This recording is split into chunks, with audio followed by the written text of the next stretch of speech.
how to change user account password in Yelp. Hello everybody, welcome to today's tutorial. In this tutorial, I'll show you how you can change your user account password in Yelp. So here is how to go about it. As an active user, first of all, the first way to change your user account password is by visiting the Yelp forgot password page. Alright, so once you're about to log in into Yelp, for example, click on the plus icon here and then you click Yelp and then you're brought to the Yelp page. On this page, you can see login and then you can see sign up. Alright, so once you click on login, you will take it to the page where you'll be asked to log in.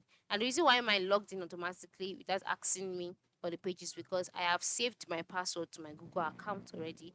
So that is why. But for you, if you've not done that, you'll be taken to the login page. Now on this page, you can see the forgot password option. If you've forgotten your password, just go ahead, select it, then you'll be referred to another page where you'll be asked to enter the email address associated with your Yelp account. You will now receive an email with instructions on how to reset your password. Follow through all of this and then your password would be changed. But you cannot change your password directly on Yelp, alright? This is the basic way of how you can do it. So thanks for watching and have